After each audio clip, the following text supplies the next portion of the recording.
नमस्कार, welcome to daily affairs. मैं हूं ज्ञानेंद्र द्विवेदी। जब किसी भूखे बच्चे के लिए खाना एक सपना बन जाए तो मान लीजिए कि दुनिया का हर सिस्टम, चाहे वो सरकार हो, इंस्टीट्यूशन हो या ग्लोबल पावर स्ट्रक्चर, सब फेल हो चुके होते हैं।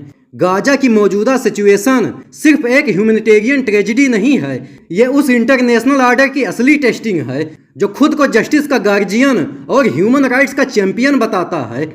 लेकिन जब रियलिटी ये हो कि बच्चे तीन दिन तक बिना फूड के सरवाइव कर रहे हैं और उनकी माँ अपनी गोद में बच्चों को भूखे मरते देख रही हैं, तो क्वेश्चन ये नहीं रह जाता कि कौन राइट है और कौन रॉन्ग।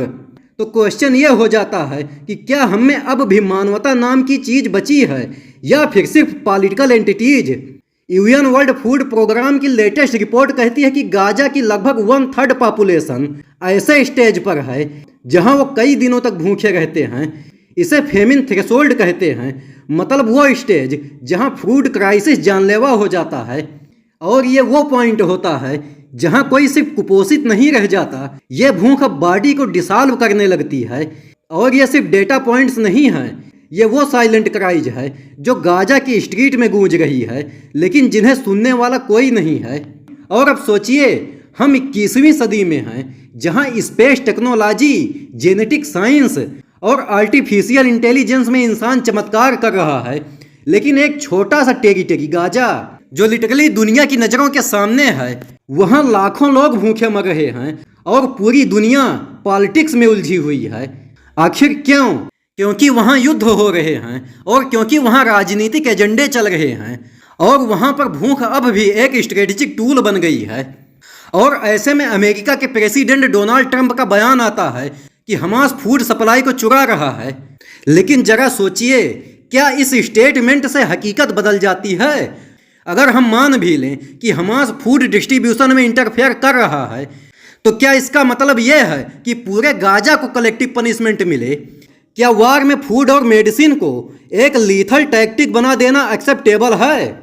असल में बात तो यह है कि हमास पे क्रिटिसिज्म करना आसान है, लेकिन उससे ज़्यादा मुश्किल है यह देखना कि इस पूरी वार में सिविलियंस को सील्ड बना दिया गया है। और गाजा में अब जो हो रहा है, वहाँ पर सवाल ना हमास का है, ना सिर्फ इजराइल का, वहाँ पर सवाल उन मासूम पॉपुलेशन का है जो हर दिन जियोपॉलिटिक्स की कीमत चुका रहे हैं। और अब फ्रांस के प्रेसिडेंट का स्टेटमेंट आता है। उन्होंने क्लियरली अनाउंस किया कि फ्रांस अब फिलिस्तीन को एक इंडिपेंडेंट स्टेट के तौर पर रिकॉग्नाइज करेगा। यह सिर्फ एक डिप्लोमेटिक स्टेप नहीं है, यह उस यूरोपियन साइलेंस का एंड है जो दशकों से इस कॉन्फ्लिक्ट को सिर्फ ऑब्जर्व करता रहा। और जैसा कि एक्सेप्टेड था, अमेरिका और इजराइल दोनों ने इसे रिजेक्ट किया। अब सोचिए, ये वही अमेरिका है जो डेमोक्रेसी की बात करता है और वही इजराइल है जो हर दिन क्रिटिसिज्म को एंटीसेमिटिज्म बना देता है। तो फिर अगर एक डेमोक्रेटिक यूरोपीय लीडर ये कहता है कि फिलिस्तीन को एक नेशन के तौर पर देखा जाए, तो उनमें इतनी बेचैनी क्यों? और ये बेचैनी अब सिर्फ फ्रांस तक नहीं रह गई है। नीदरलैंड्स ने पहली बार इजराइल को उन कंट्रीज की लिस्ट में रखा है जो उसकी नेशनल सिक्योरिटी के लिए थ्रेट माने जा सकते हैं। ये एक मेजर शिफ्ट है, क्योंकि यूरोप लंबे समय से इजराइल फ्रेंडली ब्लॉक माना जाता रहा है। और अब जब पॉलिटिकल ब्रेकिंग पॉइंट्स बनने लगे हैं, तो ये इस बात का संकेत है कि इंटरनेशनल नैरेटिव बदल रहा है। और अगर हम भारत की पोजीशन की बात करें, तो यूएन में भारत ने फिर से 2 स्टेट सोल्यूशन को एंडोर्स किया है। ये पोजीशन सिग्नल करती है कि भारत पावर बैलेंस को इमोशन से नहीं, पॉलिसी और प्रिंसिपल से देखता है। भारत ना तो इजराइल विरोधी है, ना हमास सपोर्टर। भारत की पॉलिसी बेस्ड अप्रोच कहती है कि स्टेबिलिटी तभी आएगी जब दोनों की सॉवरेनिटी, सिक्योरिटी और डिग्निटी को बराबरी से ट्रीट किया जाए। लेकिन आज का असली सवाल यही है, क्या 2 स्टेट सॉल्यूशन अब प्रैक्टिकली पॉसिबल है? वेस्ट बैंक में जिस तरह से इजरायली सेटलमेंट बढ़ रही है, गाजा को एक ओपन एयर जेल जैसा बना दिया गया है और फिलिस्तीनी पॉलिटिक्स इंटरनली डिवाइडेड है, उसमें क्या कोई वायबल, सस्टेनेबल फिलिस्तीनी स्टेट बन सकती है? और अगर नहीं, तो क्या हम एक ऐसी यूनिफाइड स्टेट की तरफ जा रहे हैं जहां एक एथनिक ग्रुप को फुल कंट्रोल और दूसरे को लिमिटेड राइट्स मिले? या फिर क्या हम एक ऐसे इन्फिनिट कॉन्फ्लिक्ट को नॉर्मलाइज करने जा रहे हैं जहां हर 5 साल में एक नई वार हो और हर बार डेमोक्रेसी, ह्यूमन राइट्स और मॉरल वैल्यूज के सिर्फ प्रेस रिलीज निकले? और इसी बीच सबसे डरावना एलिमेंट यह है कि आज भूख एक जियोपॉलिटिकल हथियार बन चुकी है।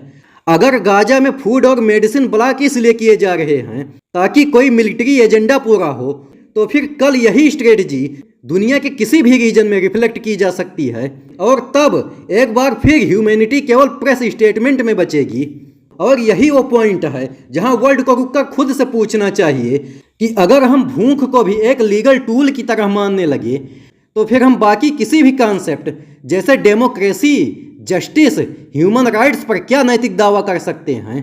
क्योंकि अगर फ्यूचर में वार बमों से नहीं बल्कि भूखे पेटों से लड़ा जाने लगे तो वो सिर्फ एक ह्यूमन फेलियर नहीं होगा, वो सिविलाइजेशन का कलेप्स होगा।